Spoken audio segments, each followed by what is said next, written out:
Es un proyecto realmente bonito, pero complejo, como todos los proyectos de investigación, porque tiene obviamente diversas, digamos que facetas. La faceta obviamente intelectual, teórica, ¿no? Para allegarse a las comunidades de escasos recursos y hacer un diagnóstico sobre la situación salutífera de la población. Tiene su fase técnica también para implementar el proyecto. Tiene su fase administrativa también para que se pueda llevar. Entonces, en este proyecto de investigación ya en campo real, pues obviamente que confluyen diferentes actores, diferentes factores para que pueda llevarse a cabo.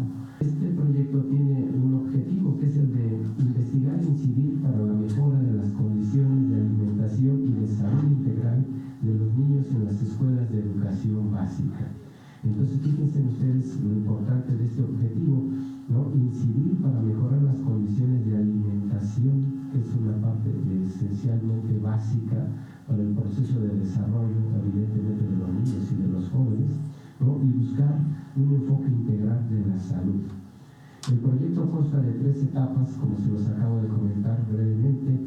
La primera se desarrolló en el año 2021, que fue básicamente la de generar un diagnóstico situacional sobre la salud del objeto de estudio de la población infantil y sobre todo en ciertas áreas, ¿no? De escasos recursos de diferentes estados de la República, el estado de Morelos, el estado de México, Oaxaca, también estuvieron ahí trabajando. La segunda etapa del proyecto abarcó 2022-2023 y bueno, esto fue de una acción de incidir en las comunidades, ¿no?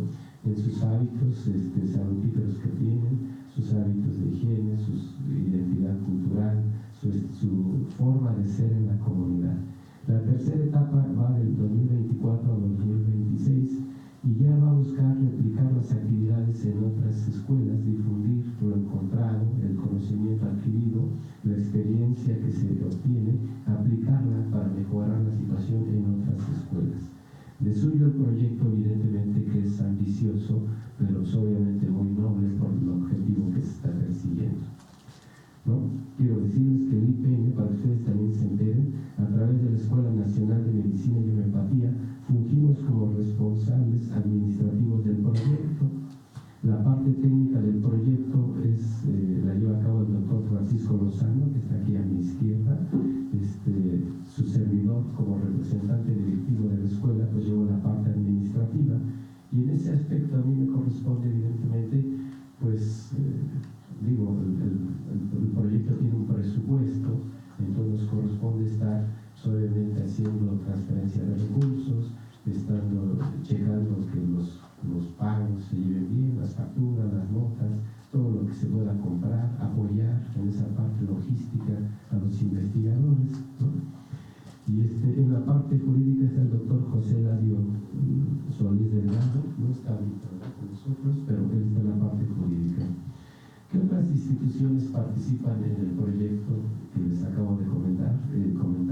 Este proyecto de incidencia en la salud integral comunitaria, pues participan la Facultad de Estudios Superiores de la Unidad Zaragoza, de la UNAM, el Instituto Mexicano de Psiquiatría, la Universidad Autónoma de la Ciudad de México, el plantel Centro Histórico. ¿En dónde se ubican las escuelas que participan en el proyecto, que son parte del objeto de estudio? Son 6 escuelas, 3 primarias y 3 preescolares, que se ubican en el estado de Morelos, Hidalgo, Estado de México, Ciudad de México y Oaxaca. El proyecto se desarrolla a partir de 5 ejes de investigación, que es la alimentación, la medicina integrativa, que aquí se está manejando también mucho la acupuntura, ¿no? Como una de las terapéuticas que se están más implementando, pero también la homeopatía también está participando. Y sobre el otro de los ejes es la salud psicosocial, la identidad, ¿no? De la comunidad en su propia estancia, el arte y la cultura,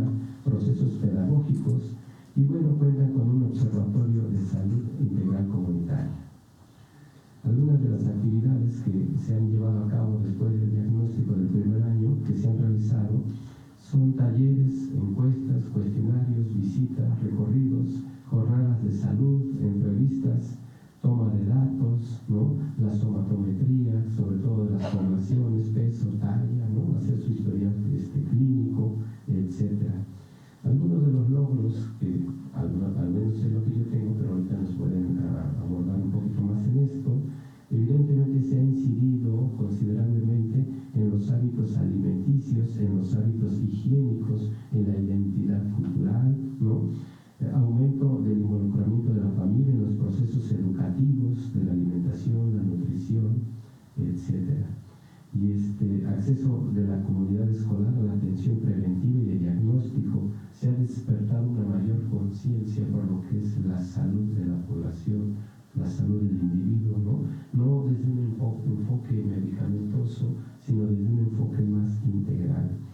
Se ha generado un mayor aumento del grado de pertenencia de los jóvenes estudiantes, de los familiares en su territorio, aumento de la capacidad de fortalecimiento de la identidad colectiva. Entonces les comento que de suyo el proyecto es realmente ambicioso, digamos que modestamente ambicioso, porque modestamente ambicioso, porque digo, finalmente los recursos siempre son limitados, pero de suyo busca armar esa parte de manera, en primer lugar, el enfoque de la salud de manera integral, ¿verdad? Ver la alimentación, los hábitos alimenticios, los hábitos higiénicos, ¿verdad? Y ustedes lo saben como médicos que están formándose aquí en la escuela, ¿no? Hablar de la higiene, pues no solamente es lavarse las manos, ¿verdad? Antes y después de comer, sino que buscar obviamente la satisfacción de las necesidades, de la fuerza vital, de acuerdo a las circunstancias de la población, de acuerdo a su identidad que tenga en su contexto determinado. Entonces, el proyecto pues es bonito, ¿no? Es deseable que evidentemente se logren las metas que se están trazando, porque sin duda alguna uno de los mayores problemas que tiene la población mexicana, y lo sabemos desde nosotros, y lo digo particularmente como médico homeópata, pues es la cuestión de la alimentación, ¿verdad? Los médicos homeópatas hablamos como de una de las fuentes de la patología es la carencia, la desnutrición, el no saberse alimentar adecuadamente bien del sujeto. Entonces, partiendo de ese fundamento, sin lugar a dudas que este proyecto toca un punto básico nodal de lo que es parte de la patología, de dónde se desarrolla la patología del ser humano, y desde ahí tratar de revertirla, ¿no? Entonces, por eso los logros que se tienen ahí: mejoraron hábitos alimenticios, evidentemente, mejoraron hábitos higiénicos. Entonces, eso es muy importante de los logros que yo estoy consultando en este proyecto.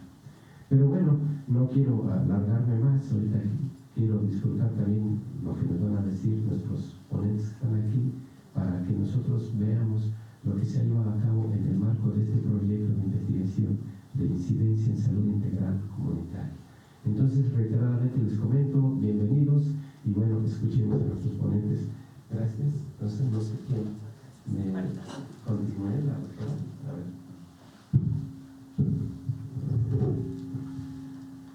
Buenos días a todos. Buenos días. Espero que hayan desayunado.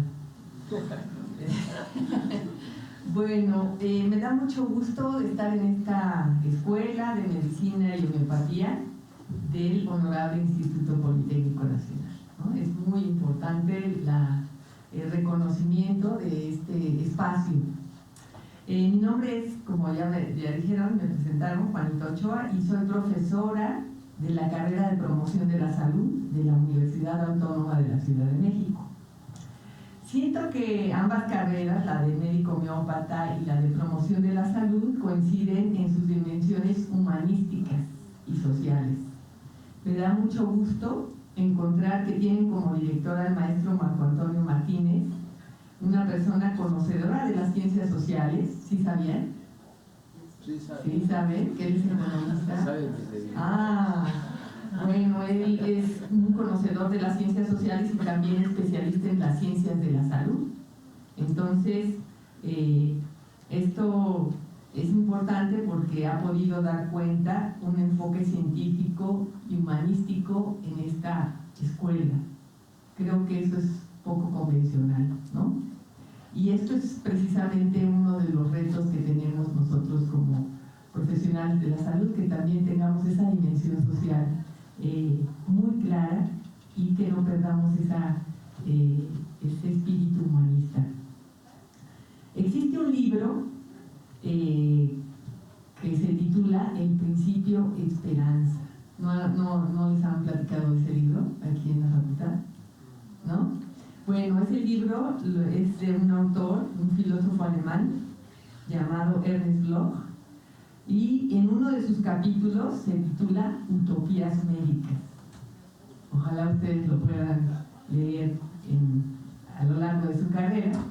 Utopías médicas. En ese texto el autor nos refiere los grandes sueños de la humanidad, que en particular los médicos han intentado cubrir con su profesión. Uno de ellos es el de mantenerse siempre jóvenes y sanos. Esa es una gran utopía que tiene la humanidad y que tienen los médicos, tenernos siempre sanos y jóvenes, ¿no? Otro es el de prolongar nuestra vida, ¿no? Que no vivamos poquito, sino mucho. Y un tercero es el de que todo esto transcurra sin dolor y sin sufrimiento. Ese es el gran sueño, la gran empresa que tienen sobre sus hombros los médicos y con ellos todos aquellos que deseamos promover la salud. Sin embargo, observamos que a lo largo de la historia no siempre ha sido posible cumplir este sueño. Incluso en la época de los griegos, ustedes han estudiado eso, espero, ¿no? En la época de Hipócrates. A pesar de ser un referente de salud muy importante, las enfermedades generadas por las guerras y las hambrunas nunca fueron resueltas, ¿verdad? Y teniendo en cuenta también que la sociedad griega se sostenía sobre el trabajo de los esclavos, pues cuándo iba a haber salud completa en esos tiempos. Actualmente nos encontramos frente a un desafío de cómo definir la salud en nuestros tiempos. Este autor nos dice que en una sociedad como la nuestra, en la que domina el modo de producción de mercancías, en la que el objetivo económico es la obtención de la ganancia, la salud ha quedado mediada por la capacidad adquisitiva de una persona. Esto es, la salud es una mercancía, ya que depende de cuánto dinero tengamos para comprar los medios de vida y para mantenerla, pero también las condiciones de trabajo que consumen nuestra salud. Así la salud se compra en el mercado y se la vende en el mercado de trabajo. No solamente compramos medicamentos, sino también vendemos nuestra mercancía en fuerza de trabajo, y quien no lo crea, pues puede ver si en un trabajo se contrata a alguien que no esté sano, ¿verdad? ¿No? Si tú estás enfermo no puedes trabajar. Entonces, pues se ha convertido en una mercancía en nuestra salud. En este contexto y para cumplir con este sueño de las utopías médicas de todos los tiempos, ¿cuál podría ser entonces el papel del médico o del promotor de la salud? El autor nos dice que el médico deberá ir más allá de solo remendar los cuerpos, y su misión deberá consistir en educar y promover mejores condiciones de vida y de trabajo a sus pacientes y para toda la humanidad, intentando con sus conocimientos y sus prácticas profesionales transformar las condiciones de vida de la sociedad. En estos últimos años, el CONACYT quiso contribuir con ayuda de la ciencia y desde los proyectos nacionales estratégicos que ahorita les vamos a comentar, a la realización de este sueño. Y desde los proyectos de salud construimos una propuesta que involucrara a los profesionales de la salud como ustedes, con este enfoque humanista, colectivo y comunitario. El ejercicio que hemos desarrollado en este proyecto de investigación e incidencia tiene ese espíritu de transformación social, que parte del buen uso de nuestros conocimientos y herramientas como profesionales de la salud, poniéndolos al servicio de las comunidades interesadas en promover organización, modos, formas y estilos de vida alternativos a la modernidad capitalista. También recuperando los saberes locales de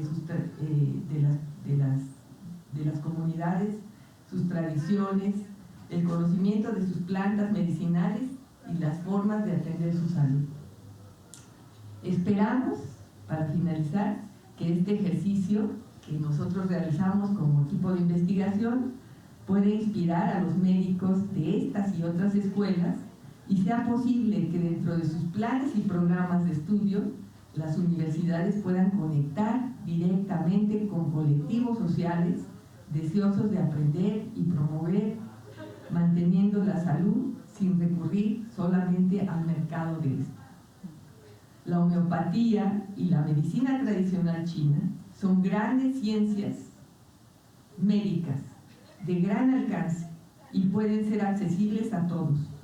Por ello es importante ponerlas al servicio de las comunidades y así contribuir al bienestar social que requiere nuestro país. En colaboración con el doctor Francisco Lozano, que es nuestro responsable técnico y es su maestro aquí del posgrado, hemos emprendido este ejercicio de salud y esperamos que pueda inspirar y ser emprendido por muchos más profesionales como ustedes en su ámbito de trabajo. Muchas gracias. De nuestro trabajo de investigación, y es el tema principal quizás de esta primera exposición. Ciertamente en esta exposición no nos concretaremos a hablar nada más del eje de salud estrictamente hablando, o del eje de medicina integrativa que yo voy a abordar con más detalle más adelante, pero finalmente la salud comunitaria, la salud integral comunitaria es más allá de solamente la participación de un grupo de médicos o de la atención de un problema de salud en una persona o en un escolar en este caso, sino implica hacer un trabajo mucho más complejo, como lo van a ver, donde participan muchos profesionales, grupos muy importantes que confluyen en una forma multidisciplinaria y transdisciplinaria para lograr los objetivos fundamentales. Pero bueno, para empezar, yo voy a atentar un poquito a su reflexión de cuál es la situación que prevalece en nuestro país, que prevalece quizás en todo el mundo, y que eso obliga precisamente a entender un poquito mejor lo que está pasando y qué es lo que se puede hacer. Y bueno, nuestro proyecto justamente pretende contribuir de alguna manera para hacer mucho mejor el proceso de vida de la población a nivel mundial, pero por supuesto partiendo de nuestro querido pueblo. Entonces, pues salud integral en principio implica obviamente todos los aspectos físico, mental, emocional, social, ambiental, como se ha definido hoy en día ya lo que es la salud, pero también a veces en esa definición no se incluye la palabra comunitaria, porque si bien es cierto que cada uno como individuo, como persona debe de contribuir o debe de ser receptor de los beneficios de una oferta de salud, también en la medida en que la comunidad está comprometida, se organiza, puede lograrse con mucho mejor resultado el objetivo fundamental.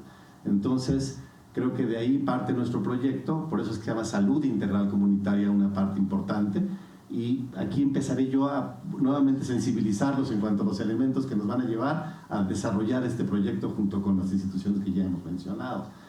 Se pone aquí en primer orden los factores determinantes de la salud a la alimentación. Y bueno, ya el doctor Marco también lo señalaba que dentro de la carrera de medicina y la carrera de médico homeópata también un apartado muy importante que debería de siempre ponerse en primer lugar, como dicen, somos lo que comemos y la enfermedad muchas veces depende de lo que comemos, y también podemos decir que el alimento puede ser nuestra medicina. Así que entre mejor estemos educados y mejor demos las condiciones para generar una alimentación saludable, va a haber una salud integral mucho mejor y vamos a lograr el objetivo de prevención. Creo yo que si bien es cierto que la medicina intervencionista, la medicina que aporta recursos, que hace estrategias de tratamiento para lograr recuperar la salud, es fundamental una vez que la salud ya se ha perdido, que ya hay una enfermedad.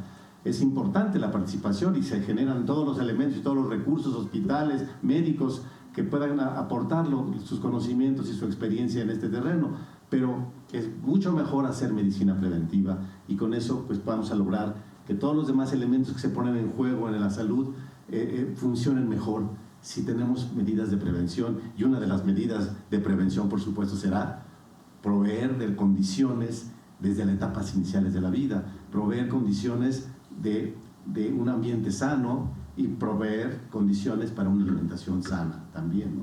Entonces, pues hacemos algunas preguntas que van a estar siendo tratadas a lo largo de esta exposición también, y antes que nada, lo importante es qué tanto estamos conscientes de lo que está pasando actualmente en México y lo que está pasando a nivel mundial.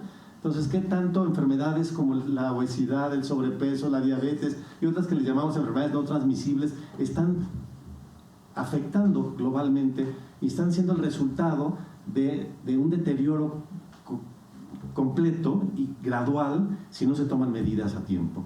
Y en ese sentido, pues, tomando un poco de manera rápida algunas de las estadísticas, efectivamente el sobrepeso y la obesidad, que si bien estamos conscientes de que esos dos grupos fundamentalmente están relacionados con la alimentación, con la nutrición, pues no solamente es que haya una población de enfermos con sobrepeso o adultos con sobrepeso y obesidad, sino lo que representa este grupo de padecimientos para las principales causas de muerte en México y en todo el mundo. Entonces aquí vemos que enfermedades del corazón, diabetes mellitus, tumores malignos, de una forma o de otra están relacionadas con una mala alimentación y con la obesidad y el sobrepeso. De manera que si desde etapas tempranas abordamos esta problemática, seguramente podemos tener resultados satisfactorios en la prevención de estas causas de muerte. Podemos mejorar la calidad de vida y la condición de vida de nuestra población. La medicina moderna sin duda ha progresado a pasos gigantes y ha logrado, pues, mejorar la calidad de vida, ha logrado tratar enfermedades en diferentes etapas, ha logrado cosas maravillosas. La investigación científica es necesaria para poder tener avances en la medicina y lograr el objetivo de salud para todos. Sin embargo, creo yo que a veces todos esos esfuerzos, todos esos conocimientos que requieren también muchísimo dinero, son insuficientes. Entonces se ha estado cada vez más reconociendo la participación de otros sistemas médicos, las llamadas medicinas alternativas o sistemas complementarios, que definitivamente están siendo fundamentales para contribuir al desarrollo de una mejor salud a nivel mundial. Y nuestro país, pues, está afortunadamente también dando pasos rápidos en ese contexto. Aquí me pueda permitir, dentro de este mismo escenario de lo integral de la salud comunitaria, de lo integral del servicio de salud, que debe de ser no solamente el aspecto físico, sino también el aspecto mental y emocional, ambiental, social, y que tenemos una gran diversidad de herramientas para lograr esto, pues ahora surge este concepto que también se ha desarrollado ampliamente. A veces se ha quizás corrompido un poco su definición y se han aprovechado quizás incluso también los sistemas modernos de comercialización de la medicina que decía la doctora Juanita también, pero sin embargo es una realidad que tenemos que tomar como base la medicina moderna, la medicina convencional, ortodoxa, alopática, occidental, como le quieran llamar, pero si bien es la que rige a nivel mundial y en nuestro país también no es la excepción, pero cada vez más complementándose, sumándose elementos de otros sistemas médicos que no están compitiendo, que no están tratando de ser mejores o de desplazar el otro, sino de complementarse. Entonces surge la llamada medicina integrativa. Y entre estos ejemplos está, ya lo había señalado el doctor y la doctora Juanita, está la homeopatía. De hecho, esta es una escuela que afortunadamente abrió las puertas a estos sistemas complementarios desde el principio, y por eso es que en esta escuela también se ha desarrollado la enseñanza de la acupuntura, y con esto quiero decir la medicina tradicional china también, que son sistemas médicos muy bien estructurados que han podido aportar grandes recursos para el mantenimiento de la salud, para integrarse en una medicina integrativa, valga otra vez la redundancia, muy efectiva.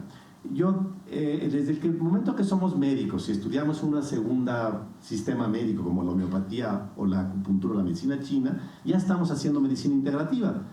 Somos de una formación sólida, básica de medicina convencional, pero integramos otro sistema médico. Entonces somos médicos integrativos, a lo mejor de nada más 2 disciplinas, pero hay quien incorpora las 3, homeopatía, medicina china y la medicina moderna, y otros sistemas médicos que también han demostrado ser efectivos. Entonces, ahorita los que hemos estudiado medicina moderna y estudiamos la medicina china, hacemos por lo menos esta medicina integrativa sino-occidental, podría llamarse sino de China y occidental de todo lo que prevalece en Occidente.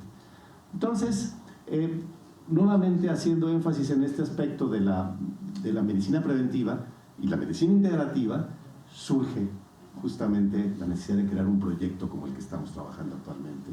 Entonces, como también yo hacía énfasis y hemos ya señalado que la comunidad es muy importante, entonces este proyecto involucra, pero en forma prioritaria, a la comunidad para que se desarrolle adecuadamente la salud, se desarrolle la medicina preventiva. Entonces aquí surgen estos programas sociales de CONACYT, los PRONACES de los que les hablaba la doctora Juanita, que ella es la representante del CONACYT en este proceso.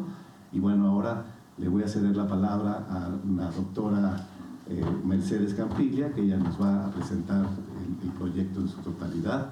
Ya más adelante yo me abocaré a algunos elementos interesantes de la medicina integrativa, porque también dentro de este proceso, como va a describir ella, uno de los ejes es el eje, uno de los poquitos ejes que todos compartimos y trabajamos transdisciplinariamente en ese eje de medicina integrativa, porque estamos en esta escuela y porque justamente estamos hablando de esta medicina integrativa. Me voy a permitir ampliar un poquito más esa parte para compartir con ustedes esta experiencia y como vean cuál es nuestra propuesta en este terreno por parte del eje de medicina integrativa. Adelante, doctora Mercedes.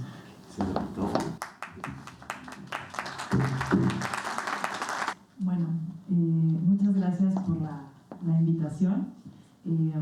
Es una alegría siempre presentar estos proyectos y especialmente con gente que está en formación y que puede quizá pensar en distintas perspectivas para acercarse a la disciplina que practican. Entonces, bueno, les cuento un poquito cómo empieza esto a partir de los PRONACES. El CONACYT empieza a preguntarse cómo construir conocimiento en diálogo con las comunidades. De ahí surgen estas propuestas. Entonces, los PRONACES y los PRONAI son programas que tienen como este objetivo de hacer una investigación que converja con la incidencia. No nosotros hacer la investigación en nuestros laboratorios o en nuestras oficinas, sino hacer investigación en diálogo con las comunidades y recuperando sus saberes y sus conocimientos en torno a la salud, para entonces identificar con ellas los problemas de salud que les aquejan y también las estrategias que han encontrado para echar estos problemas adelante. Entonces, a partir de ahí, lo que se busca es como promover esta salud integral. Y sale que es el nuestro, que es el proyecto de investigación e incidencia en alimentación y salud integral comunitaria, que se lleva a cabo en 6 comunidades que ya se refirieron.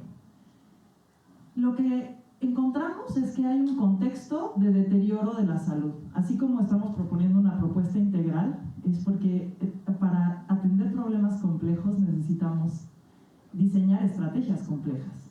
Entonces, nuestro problema de salud, el problema que tenemos actualmente, es complejo. No tiene que ver con un solo factor. O sea, no es solamente que estamos comiendo mal, sino que hay una mercantilización de la alimentación. Entonces vemos que cuando le decimos a una persona que coma saludablemente, cuesta muchísimo trabajo encontrar algo saludable alrededor. Es decir, hay un problema de cómo se han extendido como redes de provisión de este tipo de alimentos chatarra, cómo eso se ha insertado en nuestra vida y se ha naturalizado el hecho de que comamos no comida, que comamos otro tipo de cosas, ¿no? Entonces vemos también que hay un proyecto pues, nacional y mundial y un proceso enorme de devastación ambiental. Nuestros entornos están totalmente deteriorados. Algunas de las escuelas en las que nosotros trabajamos están en las zonas que han sido catalogadas como infiernos ambientales. Una de ellas, Portula, es uno de los lugares más contaminados del mundo, no de nuestro país, del mundo. Entonces hay una exposición constante de las personas a toda esta polución donde hay hidroeléctricas, refinerías, cementeras, corredores industriales, ¿no? Entonces, ¿qué estamos bebiendo, comiendo? No es solamente si me comí una manzana o me comí una bolsa de papitas, sino que esta mercantilización también de nuestro territorio ha llevado a priorizar los intereses comerciales de las industrias frente al cuidado del bienestar y de la salud de la gente. Entonces son zonas que se han clasificado como zonas de sacrificio humano, porque ya esas poblaciones, pues ni modo, ya sabemos que tienen mucho más cáncer, ya sabemos que tienen muchas más enfermedades crónico-degenerativas, porque son el botadero de las grandes ciudades. Allí van todas las aguas negras de nuestra Ciudad de México, ahí se produce todo el cemento con el que se construyen nuestros edificios, ¿no? Entonces es un problema tremendamente complejo. Y a eso se suma el problema de la violencia, que es también un problema muy serio en cuanto a la salud. Estamos en una sociedad que está tremendamente mermada por el crimen organizado, los narcomenudeos, toda esta situación de violencia que ha ido deteriorando el tejido social. Entonces tenemos un problema tremendamente complejo, pues ¿cómo lo podemos abordar? Con una estrategia que comprenda un cambio de paradigma. Entonces no se trata de que el acceso a la salud lo entendamos como qué tantas posibilidades tiene una persona de llegar a un hospital o de recibir medicamentos de una farmacia. No lo vamos a resolver de esa manera. El sistema médico ha tratado de parchar este problema complejísimo con los recursos que tiene, pero necesitamos cambiar de paradigma y entender la salud no como algo que provee la institución médica, sino como una construcción social. Y para eso tiene que haber un involucramiento activo de los actores que participan en este proceso, ¿no? Entonces, a partir de ese principio es que viene este proyecto que entiende que las escuelas son clave para eso. Esas escuelitas primarias que las tenemos totalmente desestimadas, los maestros a los que estamos clasificando como ineficientes, les estamos haciendo exámenes de certificación, muchos de ellos han logrado construir en sus escuelas una trinchera para la defensa de la salud de los niños. Entonces los niños que viven expuestos a todos estos factores de riesgo, resulta que encuentran un espacio de resguardo en algunas escuelas increíbles que han logrado convertirse en espacios de construcción de salud y recuperación de la vida. Entonces, a partir de ahí, el proyecto se plantea como objetivo entender qué es lo que están haciendo bien estas comunidades, que ya son escuelas maduras, que ya tenían un proceso propio. O sea, no es solamente que nosotros vamos a llegar a transformarle la vida a unas comunidades que están en el hoyo. No ese es el principio de este proyecto. El principio de este proyecto es entender que frente a este entorno tan complejo, las comunidades han encontrado formas de organizarse y de articular estrategias de resistencia, y que las escuelas se han vuelto trincheras para eso. Algunas escuelas que tienen una organización social muy fuerte, que están ancladas a sus comunidades y que han logrado generar este proceso. Entonces, ¿qué nos propusimos? Fortalecer sus procesos desde los saberes de la academia, acompañarlas y ver cómo podíamos darles más recursos para fortalecer esos procesos, pero sobre todo extraer de ahí estas fórmulas que ellas habían encontrado para hacer frente a este problema complejo, de manera que pudiéramos hacer una propuesta de política pública que estuviera conectada con estas capacidades de las escuelas. Y a partir de ahí se desarrollaron estos 5 ejes de investigación y de incidencia, que son los que ya se han mencionado y con los cuales se trabajó. Entonces, imagínense que es un equipo de trabajo pues muy grande y muy diverso, donde hay médicos, pero también hay nutriólogos, pero también habemos personas de las ciencias sociales. Yo soy antropóloga de formación, hay gente del arte, hay gente de la pedagogía, hay gente que viene como de muy distintas disciplinas, de geógrafos, gente que se acercó a la salud entendiendo que era una producción social y que se tenía que articular una respuesta compleja para un problema que lo era. Así trabajamos con este equipo transdisciplinario, recuperando un enfoque histórico, humanístico, la epidemiología crítica, ¿no? Tratando de construir esta idea de el antagonismo entre salud y enfermedad y el paradigma de que es solamente la institución biomédica la que puede dar respuestas a los problemas de la enfermedad de las comunidades, y pensando en hacer otra clase de propuesta. Hicimos una investigación que además tuvo como un enfoque cuantitativo y cualitativo, que trató de reunir estos dos mundos. A veces la medicina se queda en la parte cuantificable del dato clínico, ¿no? Y nosotros queríamos también hacer un estudio cualitativo donde recuperáramos la palabra de los sujetos, sus percepciones en relación a la salud y a la enfermedad que les aquejaba. Y se hizo pues un ejercicio transdisciplinario que no es lo mismo que un sumadero de disciplinas. La transdisciplina tiene que ver justo con romper esta lógica de encajonar la realidad en pequeños paquetitos donde cada uno sabe de lo que le corresponde, ¿no? Entonces lo que nos propusimos fue romper esas fronteras entre las disciplinas, establecer canales vivos de diálogo entre nosotros, pero también con las comunidades, reconociendo que no es que la academia tiene un conocimiento superior al de la comunidad. La academia tiene que poder dialogar con las comunidades que tienen sus propios saberes en torno a la salud. El proyecto comprendió 3 etapas. Primero hicimos un diagnóstico, y ahí el diagnóstico es un tema, porque la palabra diagnóstico casi que nos lleva como a esta cosa vertical, de yo desde fuera voy a venir a decirte qué es lo que te pasa a ti que estás allí, con el problema, ¿no? Y acá lo que se intentó fue hacer un diagnóstico participativo, en diálogo con las comunidades. Entonces, un diagnóstico que además no solamente se dedicara a la recuperación de los problemas o la identificación de los problemas, sino también de las capacidades. ¿Qué es lo que ellas sí sabían hacer? ¿Qué es lo que podían hacer? ¿Cómo habían podido responder a sus problemas de salud? Y luego se diseñó a partir de ese diagnóstico una incidencia, un trabajo donde hicimos talleres, distintas cosas, que tuvieron como por objeto fortalecer sus conocimientos en salud e intervenir el espacio. El espacio es muy importante, porque en tanto nosotros construimos un espacio que posibilite el ejercicio de la salud, entonces la salud puede florecer. Si nosotros tenemos espacios que lo único que nos posibilitan es la enfermedad, pues entonces hay un deterioro de la salud. Y por último, estamos ahora en una etapa de replicación y diseño de política pública. Entonces, este diagnóstico fue participativo, buscando esas necesidades y de diseñar junto con las comunidades lo que íbamos a trabajar con ellas. Y armamos, pues, en este diálogo, porque eran comunidades que tenían estas organizaciones de base comunitaria, entonces tenían este vínculo con organizaciones de base comunitaria. Entonces, no es solamente la escuelita sola de la SEP, sino que esta escuelita tiene una conexión con la regiduría del medio ambiente, o está respaldada por un movimiento urbano popular, por la UPRES, o está ligada con la defensa del territorio. Entonces son escuelas que tienen este contexto, y que eso les permitía, o nos permitía a nosotros pensar en que tenían también más posibilidades de amplificar el impacto de la incidencia.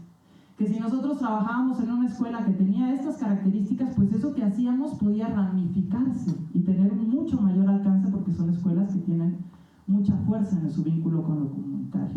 Entonces se hicieron talleres colaborativos, jornadas de salud, donde fueron montones de estudiantes de diferentes disciplinas, un montón de gente de odontología. Se fueron a hacer revisiones de los dientes y limpiezas dentales de los chamaquitos. Ojalá que ustedes se puedan sumar a esas jornadas increíbles, porque son un ejercicio de diálogo padrísimo, donde uno como profesional de formación también aprende un montón de llegar a la comunidad y salir, o sea, entender que mi trabajo de atención de la salud no se limita a la clínica o al hospital, sino que hacemos salud en la comunidad. Eso es bien bonito. Entonces fueron jornadas muy grandes de trabajo con todas las escuelas. Se instalaron y se pusieron en funcionamiento áreas de promoción de la salud escolar. No solamente un espacio de salud que no es un consultorio, porque eso también, incluso nosotros de entrada lo que hicimos fueron pequeños consultorios. Y luego dijimos, no, espérate, tenemos que construir espacios que promuevan la autogestión de la salud, el autoconocimiento, donde los niños tengan un rincón de la calma, un pizarrón, una pared de pizarrón para expresarse, un espacio con libros para conocer distintos temas del bienestar, ¿no? O sea, pensar la salud como el bienestar, y también un área de revisión, pero también un espacio como de herbolaria para que pudieran prepararse un tecito, unas teteras, es decir, como conectar con la salud, no como desde el deber y desde el consultorio, sino más bien desde el contacto con algo gozoso y vital que tiene que ver con el bienestar de los sujetos. Se construyeron huertos en las escuelas para que las escuelas pudieran producir alimentos saludables que llevar a sus comedores, y también para que las familias aprendieran cómo se podía cultivar sin agrotóxicos, sin pesticidas, con abonos orgánicos, ¿no? O sea, que pudiéramos empezar a mirar de otra manera el tema de la salud. Y se hicieron encuentros también entre las escuelas para que ellas pudieran compartir sus conocimientos y sus saberes. Entonces tuvimos muchísimas actividades con los niños, y a partir de ahí lo que encontramos es que habría que abordar también nuestro proyecto como desde un enfoque integral, en términos de ver cómo podemos incidir en las comunidades, en términos de sus prácticas, de los hábitos que se llevan a cabo dentro de las escuelas, de los saberes, este diálogo de saberes, de la intervención del espacio, y también de darle a las comunidades la capacidad o las herramientas para que pudieran hacer un automonitoreo de su salud. Así que ahí estamos ahora en la etapa de replicación, en la cual estamos articulando una propuesta que pueda ser compatible también con la vida escolar. con la nueva escuela mexicana, sus necesidades, sus proyectos, sus programas, y que pueda insertarse dentro de la escuela para incrementar la capacidad de autogestión y automonitoreo de la salud de las comunidades. Ese es el espíritu de este proyecto. De manera que se pueda avanzar hacia el diseño de una política pública que esté anclada a las necesidades reales y que tenga la posibilidad de incidir siendo realistas en cuanto a qué las escuelas pueden hacer y cuáles son sus propios planes de trabajo, porque si no consideramos las necesidades de las propias escuelas es muy difícil que integren nuestras propuestas a sus planes. Y cierro con esto, que es que finalmente, ay, gracias Vicky. Esta frase que dijo una de las maestras al hacer una evaluación de qué es lo que había pasado a partir de este trabajo que habíamos hecho en conjunto, y ella dijo: cambió la forma en la que nos vemos. Entonces no es solamente que nosotros llegamos a dar conocimientos o a explicar cosas o a poner sobre la mesa los saberes académicos, sino que a veces somos unos espejo de los otros, y como investigadores somos espejo del otro. Entonces, al ver nosotros toda esa capacidad y ese talento y esa valentía que tienen estos colectivos, ellos pueden verse a sí mismos también reflejados en ese espejo y decir: wow, esto es lo que nosotros somos, ¿no? Entonces, eso es algo que yo creo que es muy importante cuando estamos en formación, cuando nos acercamos a la realidad. ¿Qué es lo que vemos en la realidad? ¿Vemos lo que está mal, lo que nosotros vamos a resolver, lo que hay que parchar? ¿O vemos la grandeza de eso que estamos observando y somos capaces de regresárselo al otro? Entonces creo que eso es una de las cosas que estamos haciendo como colectivo. Y muchas gracias. Dejo entonces al doctor Lozano explicar todo lo que tiene que ver con medicina integrativa. Tomar un poquito de su tiempo para ampliar un poquito algunos de los elementos en los que estamos trabajando en el eje de medicina integrativa. Como bien decía la doctora Mercedes, todo esto ha sido dentro de un contexto, dentro de un enfoque transdisciplinario, así que todo lo que aquí yo voy a presentar no ha sido el resultado del trabajo solamente del eje. El eje ha tratado de coordinar algunas de las cosas que aquí van a ver, pero van a ver como algunas de las cosas que ya mencionó ella, aquí las voy a repetir o las van a ver que efectivamente están siendo abordadas no solamente por el eje de medicina integrativa, sino por todos los participantes, con todos los ejes. Así que bueno, muchísimas gracias Mercedes por hacer esta integración transdisciplinaria tan brillantemente. Y yo pues, trataré de hacer esto lo más claramente posible, y como es medicina, de alguna manera trato de tomar estos elementos de la medicina integrativa y justamente de darles una probadita de uno de los elementos que estamos incorporando en este proyecto. Dentro del contexto es justamente de utilizar otros sistemas médicos que contribuyan también a la evaluación de la salud y a poder tener alguna participación también en la construcción de la salud individual de los niños, para que sean niños sanos, por supuesto, y que tengamos comunidades sanas, pero también que desde el principio están inmersos en una comunidad, que tiene que ser una comunidad sana, que participe para lograr la salud de sus niños, de sus escolares, y también que se transmita al desarrollo de una comunidad sana, finalmente. Entonces, finalmente, como ya lo había apuntado también la doctora Mercedes, se hicieron jornadas de salud, se realizaron entrevistas, véanlo un poco como hacer una historia clínica, que vamos a ver también un poquito de ello, pero de la historia clínica, para tener una idea, una evaluación, un diagnóstico de la situación de salud de la comunidad. Entonces, ¿cuáles son las necesidades específicas que tiene cada escuela? Porque también hay que decir que, si bien es cierto que es una problemática global, nacional o mundial, cada una de las escuelas, por el entorno donde se ubica, por diferentes circunstancias, también tiene sus propias necesidades y tienen que ser atendidas de esa manera también. Entonces, justo como decía la doctora Mercedes, nos tenemos que trabajar conjuntamente con la comunidad para aprovechar sus experiencias, sus saberes y todas las prácticas que ellos ya tienen arraigadas, para que no se desechen y se les venga a imponer una nueva forma de hacer la salud, sino que aprovechar lo que ellos tienen ya, lo que ellos han aprendido, cuáles son sus hábitos fundamentales, para reforzarles y complementar esa riqueza que ya ellos de por sí tienen. Entonces, orientándolos un poquito más, haciendo un trabajo de educación mucho más completo, más profundo, que sin duda es mucho más fácil que ellos lo aprendan y lo implementen si ya también forma parte de lo que ellos ya habían heredado o construido a través del tiempo en su comunidad. Entonces, en la etapa de incidencia, que ya señaló también la doctora Mercedes, pues se han hecho algunas acciones en las cuales el eje de medicina integrativa ha tenido una participación directa, es en hacer que se creen junto con la escuela y junto con la comunidad unos espacios de salud, que ya ella también los definió como espacios que no son consultorios, y voy a ampliar un poquito más esa información. Se conformó un comité de salud, que también lo voy a explicar un poquito más, pero no es traer a los especialistas o a los médicos, sino es un comité de salud formado por los padres de familia de los niños. La capacitación de tanto los profesores como de los padres de familia en talleres de muy diversas índoles, no solamente en cuanto a prácticas que puedan dirigidas a la promoción de la salud directamente, sino también en otros elementos. Los talleres han sido muy diversos, muy ricos y creo que han dado muy buenos resultados. Y la otra cosa que también es que hay que hacer un constante seguimiento para evaluar en todos los ámbitos, no solamente incluso en el aspecto de cómo está mejorando la salud de esos escolares, que afortunadamente hemos podido ya, digamos que constatar que lo que hemos estado haciendo a través de estos años ha dado resultados. Y esos, bueno, se verán reflejados más adelante. Hay varios trabajos y publicaciones que están en proceso para plasmar todas las experiencias y los resultados de este trabajo.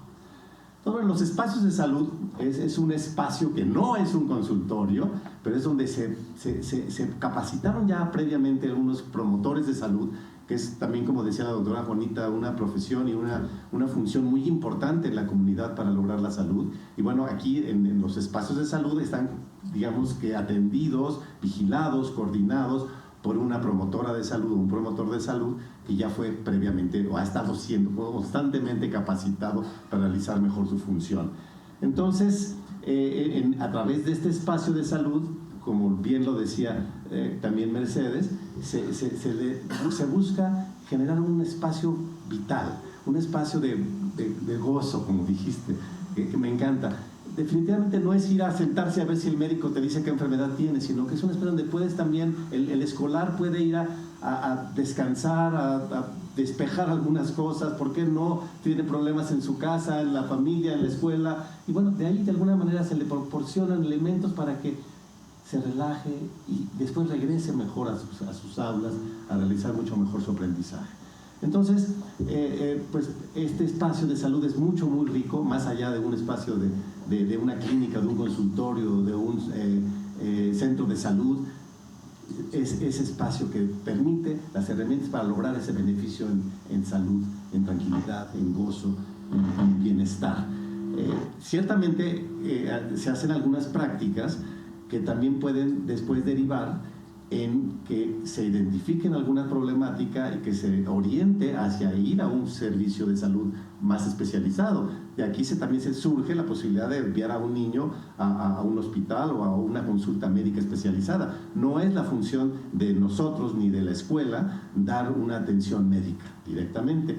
Pero como ven aquí, dentro de las diferentes cosas que se han hecho en los talleres que se capacitan no solamente a las promotoras de salud, sino también a los padres de familia, incluso en algunos casos, pues la idea es que también los niños aprendan ciertas cositas para poder autogestionar su salud. Entonces, como ven, se han dado talleres de digitopresión. O sea, aquí no vamos a practicar acupuntura, pero un poco en base de los conocimientos de la acupuntura china, se seleccionaron ciertos padecimientos comunes o ciertas molestias comunes en los cuales los profesores, los padres de familia y hasta los propios niños pueden hacer prácticas muy sencillas para atender cosas, como le hemos llamado también, de inmediato. Yo he copiado o adoptado un término que usan en un sistema médico de acupuntura en Brasil, que le llaman la pronta atención. Entonces, de alguna manera, sin tener que ocupar mucho tiempo ni grandes recursos, con cosas muy simples, se le puede dar solución a problemas menores, mientras se puede llevar a una consulta más especializada. Entonces, bueno, se conformó el Comité de Salud Viaria que hemos explicado, y estamos implementando una historia clínica que nos permite, sobre todo en los ejes de alimentación, de salud psicosocial y de medicina en general, entender cuál es la condición de salud de cada uno de los escolares. Cada uno de los escolares, por supuesto los padres de familia, llenan esta historia clínica, es una historia clínica que, además de cumplir con todos los requisitos que tiene que tener una historia clínica, la norma oficial de la historia clínica, aporta otros elementos que son muy importantes para evaluar, para hacer un diagnóstico, no solamente de salud estrictamente hablando, sino de justamente de otras condiciones que van a ser importantes para entender a dónde poner nuestros esfuerzos para lograr una mejor salud, una mejor educación, un mejor aprendizaje, etc. Entonces, esta historia clínica, por supuesto que en ella también hemos incluido algunos elementos importantes de nutrición, por supuesto, como les decía, de salud psicosocial, pero también hemos copiado o tomado algunos elementos de la medicina china. En la historia clínica de la medicina china se le da atención a ciertos elementos que en la medicina convencional no se le dan tanta importancia. Entonces, algunos consideramos que eran importantes y que los padres de familia pueden identificar y pueden a señalar en la historia clínica y que nos pueden servir a nosotros para hacer una cierta evaluación, los incluimos en este instrumento, en esta herramienta fundamental. Y luego, ¿qué creen? Hay en la medicina china un sistema de diagnóstico complejo. La medicina china dice que se basa en el diagnóstico de los 4 métodos. 4 métodos son el interrogatorio, la historia clínica, la observación, que en este caso puede ser la observación de la lengua, pero también la observación de la facie, del color, de las actitudes, de los movimientos, la palpación, que es tocar, sentir, y también en cierta medida la palpación del pulso, que usa la medicina china, y por último la olfacción y auscultación. Entonces todo lo que se escucha, todo lo que se huele, todo tiene que aportar alguna información, pero especialmente la observación de la lengua y la palpación del pulso son 2 sistemas de diagnóstico de la medicina china muy valiosos, que hay quien dice que son como ir al examen de laboratorio y de gabinete, porque realmente con la información que se logra obtener por una persona capacitada y que requiere tiempo y experiencia, puede uno decir muchísimas cosas sin necesidad realmente de hacer un examen de laboratorio y un estudio de gabinete. Es un poquito aventurado decir que uno puede saberlo todo, pero aporta información muy valiosa y que la medicina china ha utilizado durante más de 2000 años y que ha funcionado. Los que practicamos acupuntura en medicina china hemos sido capaces de constatar el valor de estos recursos de diagnóstico. Y bueno, pues obviamente la palpación del pulso es muy difícil enseñarle a un niño, a un profesor, a un padre de familia. Se requiere muchísimo tiempo, una formación sólida, científica, que no es nuestro objetivo. Sin embargo, el darle a la comunidad, a los escolares, una herramienta que les permite identificar ciertas cosas y poder dar cierta atención, orientar hacia ciertas conductas, ciertos cambios en hábitos, o incluso hasta poder tener que acudir a la consulta con un especialista, ese fue nuestro objetivo al incorporar dentro de nuestro proyecto un modelo simplificado de diagnóstico de lengua. Ahorita les voy a poner a manera de muy sencilla cómo es, qué elementos tiene el diagnóstico de lengua de la medicina tradicional china, y luego les pondré también en forma muy sencilla cómo diseñamos nuestro modelo simplificado para que pueda ser utilizado por cualquier persona en la comunidad. Entonces, algunos que están estudiando acupuntura o medicina china ya conocen que en la lengua se puede ver reflejado lo que está pasando en el interior del cuerpo, y entonces en cada parte de la lengua se ve reflejada alguna parte del cuerpo. Ahí ven los órganos, el riñón, la vejiga, el vaso estómago, el pulmón, el corazón, el hígado, la vesícula biliar, que además dentro de la medicina china es un sistema orgánico que también es el que representa fundamentalmente todas las funciones. No tenemos que ir a abocarnos a todos los elementos y todas las partes del cuerpo. Esos son los principales órganos donde recae toda la fisiología y toda la fisiopatología. Entonces, así como otras partes del cuerpo pueden reflejar lo que está pasando en el interior, los chinos desarrollaron ese sistema de observación de la lengua, donde se puede ver reflejada la salud de los diferentes sistemas orgánicos en la lengua, o sea, ver el interior desde la lengua. De tal manera que, bueno, ahí ven los órganos, como les decía, aquí algunos ejemplos, pero ¿qué es lo que se le ve a la lengua? Desde el cuerpo de la lengua, y la sabura lingual. Son los dos componentes principales. Y en cada uno de ellos, como ven, en el cuerpo de la lengua, y ahí ven unas fotografías de lengua, que esto también voy a señalarlo más adelante, que es importante hacer una toma de fotografías para poder hacer una evaluación y dar un seguimiento. Pero aquí ven, en el color, vemos esos elementos, desde esas características que están ahí descritas. No necesariamente lo que está ahí descrito es lo normal, eso es lo que puede uno observar.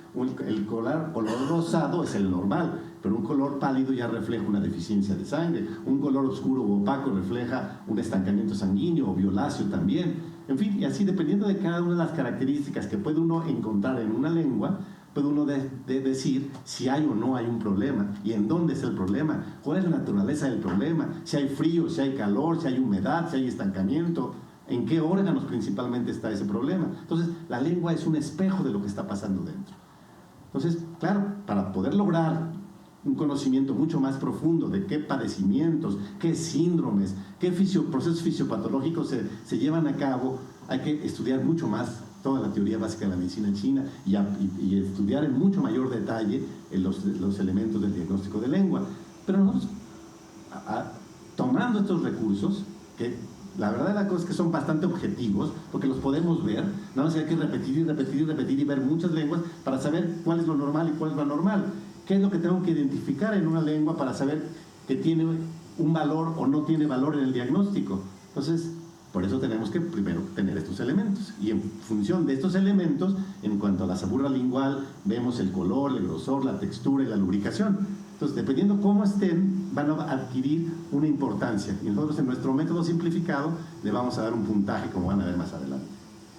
Entonces, en forma también muy global, esto tanto desde el punto de vista de lo que el modelo simplificado como desde el punto de vista del modelo profundo o completo del diagnóstico de lengua, se pueden saber pues la condición, la naturaleza de la enfermedad, se puede ver cómo está la energía. En medicina china se habla mucho de la naturaleza de la energía vital, si está fuerte, si está débil, y eso favorece la adquisición de patógenos externos o la habilidad o fragilidad del individuo cuando no está bien. Entonces en la lengua se puede ver, de primera instancia se puede ver, ay, está bien o está mal, algo está pasando, algo no es normal. Entonces ya, claro, echamos mano de todos los demás recursos de diagnóstico, no solamente nos basamos en la lengua, pero bueno, si tenemos la lengua como un recurso adicional, puede ser una herramienta valiosa para saber que algo no está muy bien. Entonces, incluso en medicina china se habla de que con el pulso y con la lengua, aún sin preguntarle nada al paciente, o sin tener un análisis mucho más profundo, podemos detectar ciertos elementos que nos pueden decir, aquí algo está en una etapa que se está gestando, un estado preclínico. Ustedes saben que hay muchas cosas subclínicas o preclínicas también en medicina. Entonces, que incluso quizás todavía no arrojen datos fidedignos o muy contundentes en los exámenes de laboratorio en el gabinete, pero ya el paciente se está deteriorando, ya está empezando a haber algún proceso de debilitamiento, por ejemplo, y con mucha frecuencia la lengua puede mostrarnos algo. Entonces es bien importante, ¿no? Entonces, hicimos este modelo simplificado y que sin duda lo importante es que es un método novedoso, tanto porque la comunidad no conoce el diagnóstico de lengua, pero también dentro del diagnóstico de lengua, partiendo de la medicina tradicional china, este método simplificado pues es mucho más accesible, fácil de aprender, fácil de implementar, y pues podemos sacar mucha información valiosa para nuestro proyecto también. Entonces, pues aquí está un poco el campo, están tomando fotografías de la lengua, que eso van a ver que es un recurso importante, porque uno podría llegar, un especialista llegar y ver la lengua y dar un diagnóstico, dar un análisis, decir qué está pasando aquí con esta lengua y escribirlo.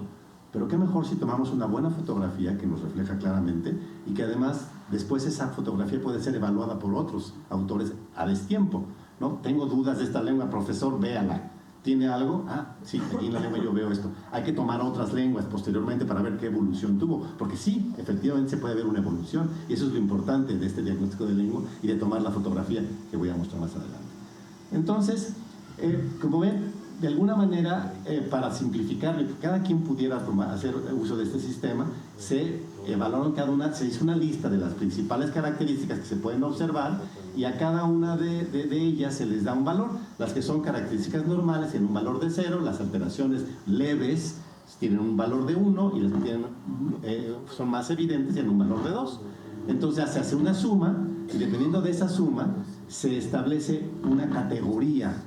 O sea, esta lengua va a caer en la categoría verde, amarilla o roja, como si fuera un semáforo. Y aquí es como lo hacemos. También no quiero que se lo aprendan ahora, pero ven en el color, hay diferentes tipos de color donde cada uno de ellos, el rosado o normal, pues no tiene ningún valor, y así sucesivamente, según sea un dato que está reflejando algún mayor deterioro o disfunción, tiene un mayor valor. Entonces, con esta tablita vamos diseñando los valores de cada uno de los elementos para lograr la sumatoria y entonces poderle asignar una categoría. Entonces, de esta manera llegamos a esta clasificación de las lenguas por categorías. Entonces, hay lenguas en categoría verde, amarillo o rojo. Las verdes son que tienen de 0 a 3 puntos, y entonces no hay ninguna condición que tenga valor de 2. El valor de 2 son condiciones un poquito más delicadas. Entonces, para que sea verde, tiene que tener menos de 3 puntos, o hasta 3 puntos, y no tener ningún valor de 2. Entonces, se dice que son, en general, se puede considerar que este niño tiene condiciones generales buenas de salud. Y así, el amarillo es de 4 a 6, y que en este caso pueda haber una observación que tenga puntaje de 2. Entonces ya se da la categoría de lengua en el semáforo amarillo. Entonces ahí puede haber algunas alteraciones leves en las características de la lengua, entonces hay que tomar medidas preventivas generalmente. Muchas veces, incluso en esta etapa del niño, ver cambios a veces muy contundentes, incluso podría decirse que algunos que podrían parecer ya rojos, en esa etapa de la vida hay tantas cosas que pueden impactar y que pueden ser transitorias y que pueden resolverse rápidamente, que tampoco tenemos que alarmarnos si una lengua roja, correr al médico, correr al hospital, pero sí son una llamada de atención. Sin duda, el tener una lengua anormal, una lengua en categoría roja, nos está diciendo que algo está en proceso. Aunque el niño va todos los días a la escuela, está corriendo, está jugando fútbol, está comiendo, hay que investigar un poquito más y generalmente podemos encontrar algo. Aquí entonces contrastamos con la historia clínica. Y muchas veces nos hemos encontrado en que efectivamente niños que están en otras categorías, en la historia clínica hay algún elemento que puede decir, sí, aquí justifica algo, tanto en sus hábitos, en su cuestión emocional, hasta en su herencia, podemos detectar alguna cosa que lo pone en una condición que está en riesgo probablemente. Entonces, más valdría la pena poner más atención, más cuidado, tomar medidas preventivas y cuando es posible, incluso sí, ¿por qué no? Llevarlo con un médico para que se le haga una evaluación un poquito más completa. Entonces, de esta manera, diseñamos nuestro sistema simplificado de diagnóstico de lengua. Como les decía, pues hay que hacer una buena fotografía. Hay sistemas cada vez más complejos. Me ha tocado ver en China para la enseñanza y hacer libros específicos de lengua, donde se puede echar mano de equipos muy sofisticados, con iluminación de determinada naturaleza, para evitar sombras, para evitar reflejo de un flash. O sea, sí debe ser lo más natural. La luz debe ser lo más natural posible o generar las condiciones que sea luz natural. Y ustedes en los estudios fotográficos echan mano de un montón de recursos. Afortunadamente nosotros contamos también con especialistas en eso y podemos lograr siempre videos y fotografías de muy alta calidad. Y bueno, estamos trabajando en eso. Pero sin duda, de cualquier manera, sin pretender que sea el instrumento de diagnóstico fundamental, porque no estamos haciendo una atención médica directa, pero tener una referencia de una razonablemente buena fotografía que se puede tomar hoy en día incluso con un celular es suficiente por el momento, ¿no? Más adelante a lo mejor en cada escuela va a haber un laboratorio de fotografía de lengua donde lleguen. Yo me recuerdo, llegas como con el oftalmólogo, te llegas a un aparato, pones la barbilla y te hace la toma de la fotografía del ojo y demás y puede hacer diagnóstico. También en China, o sea, hay un sistema donde tiene siempre, la cámara va a estar siempre en la misma distancia, la toma de la fotografía va a ser siempre idéntica, con las mismas condiciones de luz, para poder hacer una evaluación posterior. Entonces, bueno, ojalá que pudiéramos tener esa sofisticación, pero la verdad no es indispensable en este momento. Y bueno, pues hay algunas de las condiciones que les decía ya en términos de lo que se requiere para tomar una buena fotografía de lengua y que sea lo más fidedigno lo que estamos viendo. Y que así, cuando me mandan una fotografía de lengua, no me mandan una fotografía con un flash que resalta y que tiene brillo y que parece que está húmeda y no está húmeda, que se ven grietas que no tiene o que se ven colores que no tiene, porque eso puede entonces distorsionar totalmente la evaluación. Pues eso es, mis queridos amigos, el proceso de medicina integrativa. Y pues aquí les dejo unas cuantas reflexiones, podrían hacerse muchísimas más, pero por lo menos sí señalar nuevamente la importancia de lo mental, físico y emocional, lo integral del trabajo, la importancia de la comunidad y bueno, la importancia que han tenido hacer este trabajo transdisciplinario y ese trabajo con la comunidad. No llegar a imponer, sino hacer actividades con promotores de salud, con los comités de salud. Eso ha sido fundamental para que este proyecto tenga hasta ahora buenos resultados. Y bueno, seguiremos incrementando esfuerzos para que se promueva la replicación, sostenibilidad como una propuesta de política pública que ya lo hemos estado señalando. Entonces, ojalá que hagamos una integración de acciones y participación de muchos más autores para que se logre esa verdadera salud integral comunitaria. Muchas gracias a todos. Sus comentarios, preguntas. Este es un espacio interactivo. Aunque somos poquitos, somos muy interesados en este tema. Entonces, les queremos dar la palabra a ustedes. Si tienen alguna pregunta, algún comentario. ¿Cuál es el papel de un médico dentro de las comunidades? Hay que recuperar ese espíritu, ¿no? No solamente ayudar con su conocimiento, sino también transmitir ese conocimiento a las comunidades para que pues, no tengan esas enfermedades, ¿no? Para que puedan gozar de una vida digna, sana, feliz. Entonces creemos que es importante recuperar ese espíritu, ese gran espíritu que tiene esta escuela de homeopatía, que ya tiene más de 120 años, ¿verdad? Por lo que veo ahí con el primer director, 1896, ¿no? ¡Qué bárbaros! 120 años de tradición en este proceso de atender la salud y con métodos muy sencillos, muy baratos, asequibles a todos.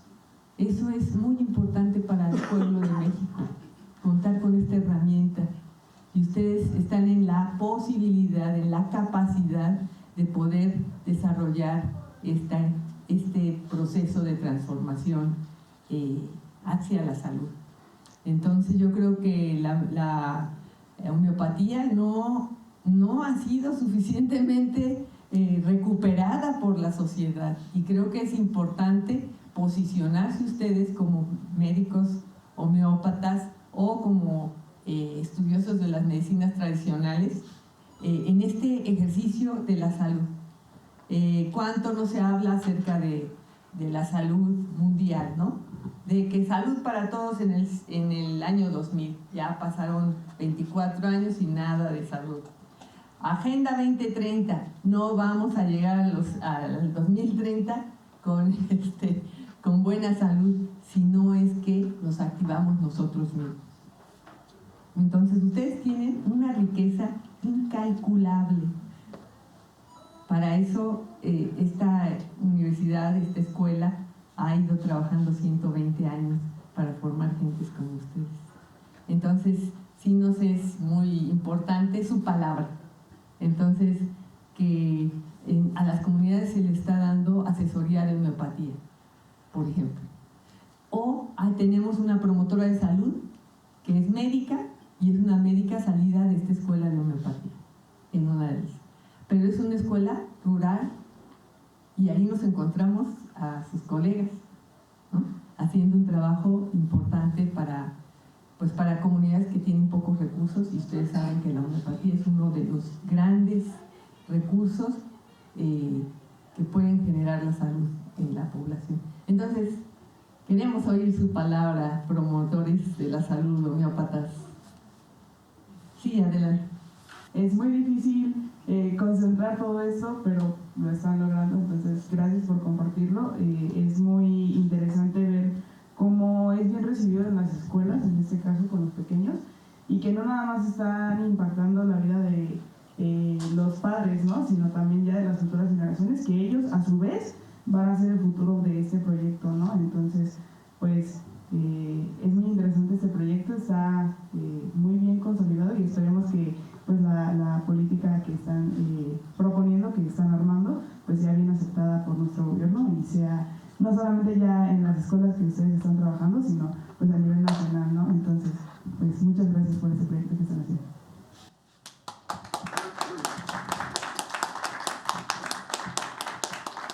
¿Alguien más, por favor? Me quiero arriesgar al 90% de los problemas de salud actual, entonces creo que está el enfoque verdaderamente increíble y me encanta esa idea de la que habla el doctor de que sin exámenes de gabinete podemos detectar la salud de un paciente solamente con auscultar su lengua. Me encantó. Entonces, pues no sé, yo quisiera ir más allá y bueno, ¿qué plan tienen? ¿A dónde vamos a estudiar? ¿Quién nos va a enseñar de las lenguas? ¿Quién nos toma las primeras fotos? Perdón, creo que voy muy rápido, pero me encantó el proyecto, me emociona la idea y pues aquí hay mucho material. En esta escuela somos muy innovadores, somos muy trabajadores, somos gente de retos, somos médicos muy emprendedores, entonces tienen mucho material. Ocúpenlo y ocúpenlos y vamos a darle. Me dicen en dónde me formo. Gracias.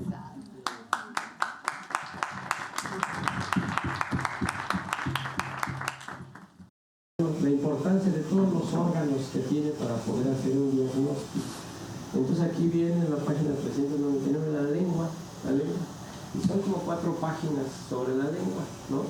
Lengua fisurada, lengua inflamada, lengua amarilla, lengua grisácea, lengua roja, y nos arrojan los medicamentos que vamos a trabajar.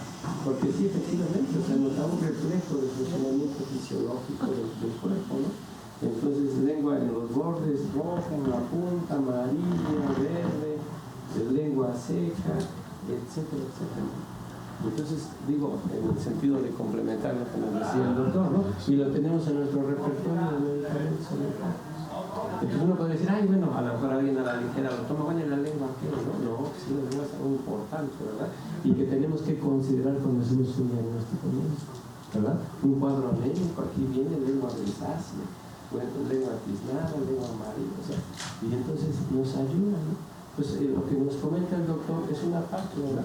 Y que lo aborda desde esta perspectiva de la medicina integral, donde efectivamente ya terapéuticamente, ya usándose la acupuntura, ya usándose la homeopatía, ya usándose el naturismo como alimentación base de lo que estaban platicando, sin duda alguna que es algo que nosotros podemos complementar. Entonces, los que son médicos homeópatas que están formando, porque también tenemos alópatas aquí en la escuela, afortunadamente, tenemos herramientas en las cuales nosotros podemos incidir en un diagnóstico y evidentemente, particularmente los homeópatas, poder dar un tratamiento médico según las características también de la lengua. Bueno, eso es lo que quería comentar. Muchas gracias. Sí, es muy importante porque ustedes van a hacer las brigadas, pero estas brigadas son algo diferente a lo que han hecho antes, porque estas brigadas son con la comunidad, ¿sale? Entonces nos vamos a organizar con la comunidad para que en estas brigadas ellos aprendan de lo que ustedes están haciendo con los niños o con las propias poblaciones. No son comunidades pasivas, sino que van a aprender de ustedes. Y van a querer ser homeópatas los niños cuando sean grandes.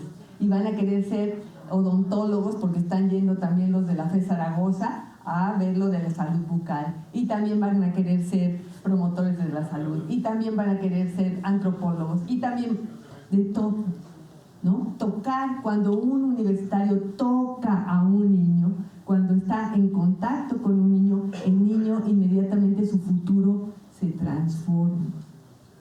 Entonces el ejercicio que queremos hacer con los estudiantes, con los maestros, con los médicos, con los pasantes, es precisamente tocar a esas infancias para que esas infancias tengan esa fuerza de enfrentar un futuro que no tiene salud todavía, ¿verdad? Que hay que formar esa salud. Y lo tenemos que hacer desde abajo. No esperamos que la política pública nos dé ese resguardo, pero incluso una política pública puede ser estéril si no hay gente que lo esté llevando a cabo. Hay muchas políticas públicas para quitar la chatarra, pero en el momento en que nosotros podamos hacer una práctica de dejarla, ese negocio se cae y ese negocio se transforma en otra cosa, ¿verdad? Entonces la fuerza que podemos tener como comunidad de estudiantes, de profesionistas de la salud, de niños y comunidades organizadas, eso va a ser lo importante. Y eso es lo que estamos descubriendo cada vez que vamos a las comunidades, que como profesionales llegamos más ricos de lo que fuimos a dar, ¿no? Nosotros fuimos a dar un conocimiento ya adquirido en la universidad, pero nos llevamos muchísimo de regreso, no solamente porque son agradecidos y porque son gente que nos inyecta energía y alegría, sino porque también tienen mucho que enseñar. ¿Qué es lo que tienen que enseñar? Tienen que enseñar ese amor por la naturaleza, ese amor por la vida, ese amor por las tradiciones, ese amor por el conocimiento, y por eso es que se da este contacto y este contagio. Nosotros, ustedes cuando vayan a hacer su brigada, son cosas que tienen que escribir, por favor, porque otros lo tienen que escuchar. Tienen que escuchar cómo las comunidades nos transforman como profesionistas. Y ese es el ejercicio que en los PRONACES, proyectos nacionales estratégicos que se desarrollaron en todo el CONACYT, que fueron alrededor de 15 PRONACES, con alrededor de 2,000 investigadores en cientos de comunidades del país. Ese es el ejercicio que fuimos a hacer y que esperamos que continúe. ¿Okay? Y si no continúa, nosotros lo vamos a continuar, porque ya vimos la riqueza que se obtiene de este intercambio comunitario y profesional con el pueblo. Entonces, anímense porque vamos a hacer muchas cosas muy bonitas y toda esta experiencia va a definir también su trayectoria profesional, que creo que es muy noble y que hay que seguir recuperando. Entonces, una participación o dos más y damos por concluida la sesión. Bueno, pues de la misma manera felicitarlos por este proyecto y bueno, yo soy docente aquí de la escuela y me imagino que después nos harán saber a lo mejor cómo como docentes podemos también como participar en estas actividades, cómo nos vamos a poder ir integrando y de alguna u otra manera entiendo que todo lo que han hecho ustedes solamente es con niños. Y comunidades. Y comunidades. Ah, ok. Sí. De más edad, pues. Sí. Ya, muy bien. Sí, gracias. Sí. Muy bien. Pues en verdad a mí se me hizo muy interesante la parte de, sobre todo, bueno, todo, ¿no? El proyecto creo que es muy importante, ¿no? Y que puede traernos frutos a todos. Pero la parte sobre todo de la lengua se me hizo, porque por ejemplo yo he estado en consultas homeopáticas con doctores ortodoxos, ¿no? Y pues literal, ¿no? Llegan y pues tú le comentas un poco, a ver, muéstrame tu lengua. Y ya, y justo, ¿no? Con la pura lengua tú puedes, tú eres muy enojón, ¿no? Tú eres, y es como de, uy, o sea, se me hace muy sorprendente esa parte, ¿no? De que, pues con solo ver te puedan decir ya, pues algo que realmente tú eres, ¿no? Entonces, creo que no es algo tan fácil como lo mencionaba usted, doctor. Está involucrando pues muchas partes, ¿no? La parte china, la parte homeopática, ¿no? Entonces a mí se me haría muy... le agradecería si en algún punto ustedes pueden compartir ese material para que pues a nosotros como médicos pues nos pueda servir en algún futuro. Y no sé, sería todo. Estoy muy nervioso. Gracias. Y por favor, les vamos a tomar los nombres a quien guste, nos podemos comunicar con ustedes, hacerles llegar todo el material que tenemos, es público, ¿no? Todo lo que se trabajó y se está trabajando en el proyecto, ustedes lo pueden consultar y también nos podemos poner en contacto inmediatamente. En enero vamos a hacer estas jornadas. Brigadas, con la comunidad y pues podemos ir todos los que queramos, así que no sé si antes, ahorita de aquí a... Porque no, es que la estábamos pensando en diciembre. Sí. Perfecto.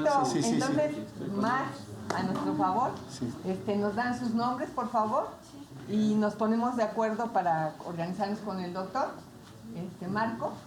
Entonces, inclusive de observadores, pero también van a ver que en ese proceso tenemos mucho que ofrecer.